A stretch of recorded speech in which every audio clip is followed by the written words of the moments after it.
What's up mga sombreros, parang akong killer dito pero samahan niyo akong magtiba or mag-harvest ng saging. Nakita ko itong inutil na saging mga sombreros na puro ano na siya, puso. So palagay ko hindi siya mamunga ng maayos. Nakita ko na merong puso ng saging na kailangan tanggalin. So kailangan putulin mga sombreros para yung nutrients ng buong saging ay mapupunta doon sa sa mismong bunga at hindi doon sa puso lamang mga sombreros para mas maganda at masitik ang kanyang bunga. Nag-ikot-ikot ako at meron na tayong target. Ito na nga mga sombreros. Hindi ito yung bultuhan na talagang maramihang harvest mga sombreros, kundi naghanap lamang ako ng pupwedeng i-harvest na mga 2 or 3 big yata ang nakuha ko dito. Kaya nakita ko medyo maliliit yung kanyang nasa dulo. 2 buwig sana siya pero parang medyo inutil siya mga sombreros. Sorry po sa term, medyo inutil po siya. And then sinimulan ko na nga siyang putulin. Kailangang hindi siya mahulog. Ingatan nyo na hindi siya mahulog sa iba. Syarong istoryahe. Ayan mga sombreros, naputol ko na nga siya since ayan, para ako nakahawak ng trophy dito kasi nanalo tayo ng 2 buwig na saging, no?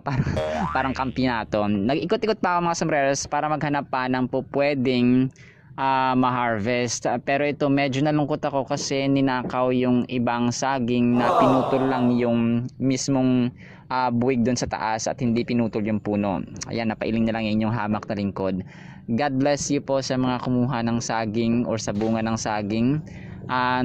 Sabi ng nanay ko, sabi namin since siguro tagutom, no, hinayaan na lang namin mga sombreros, pagpalain na lang sila. Ayun pa mga sombreros, nakita ko na yung isa pang target natin na pwede na siyang i-harvest. Iniingatan ko ulit na hindi mahulog habang iniitak ko siya mga sombreros at pumuputo lang po. Ayun, so yun nga. So thank God naman kasi hindi sila nalaglag sa ayan, medyo nanalo tayo dito. Kailangan putulin yung dulo mga sombreros at medyo nainis tayo dito kasi nga naputulan ko yung isang natapyasan ko yung isang saging, so magiging hindi na siya ganun ka gaganda.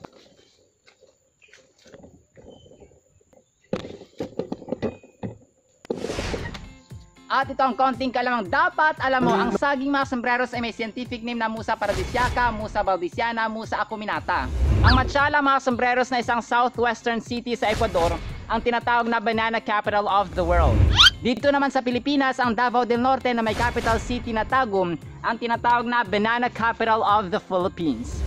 Alam niyo ba kung bakit mas matamis ang hinog na saging kumpara sa hilaw? Ito ay dahil pag hilaw pa ang saging mga sombreros ay mababa ang kanyang sugar content at mas mataas naman ang starch content. At pag naihinog na, unti-unti nang dumadami ang sugar content at bumababa na yung starch level ng saging, no? Maging sa lahat ng prutas.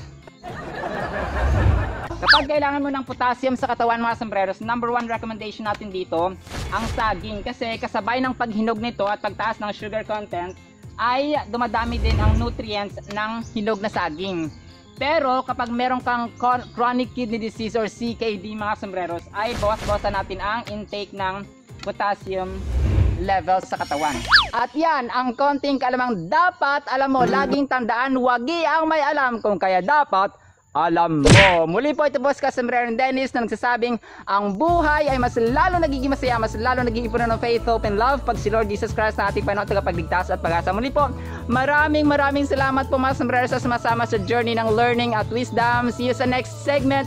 Paalam, Dragon Ball.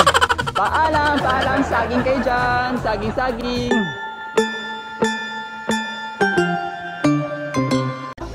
Hi, my name is Kebricyclopedia, short for Casombrerong Britannica Encyclopedia Wikipedia. And yeah, I have my hat removed just for this segment, and my role here is very simple and easy. Let me begin my task by asking. Have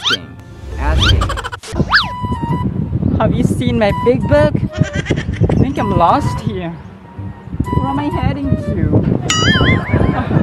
I'm concerned about my big book. Where's my big book? Can you help me find my big book? While Toto's still away, our vocabulary term is contumacious.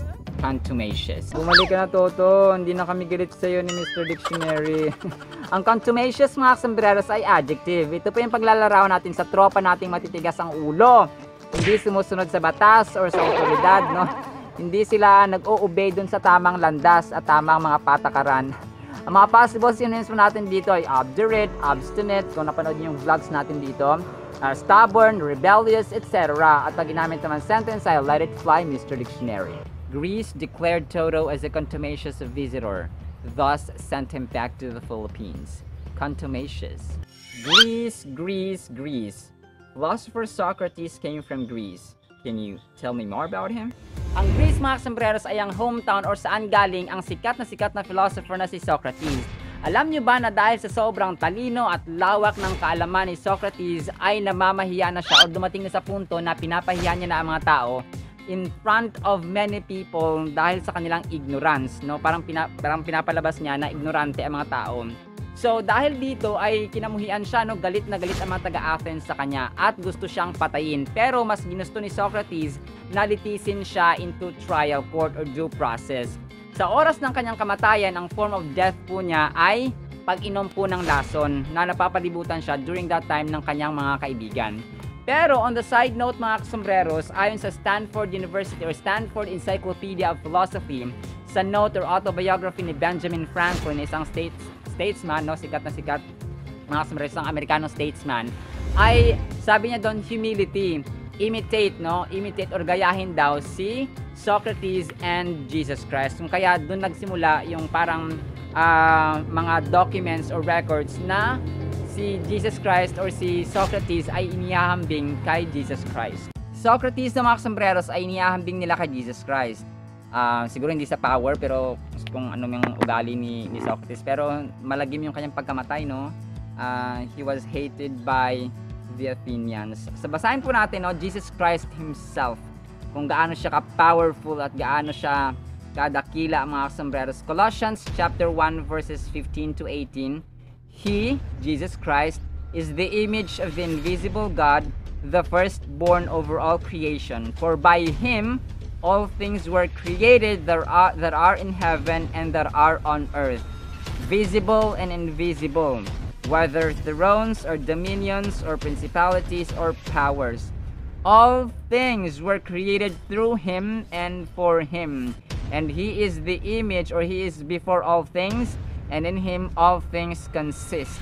And he is the head of the body, the church, who is the beginning, the firstborn from the dead, that in all things he may have the preeminence.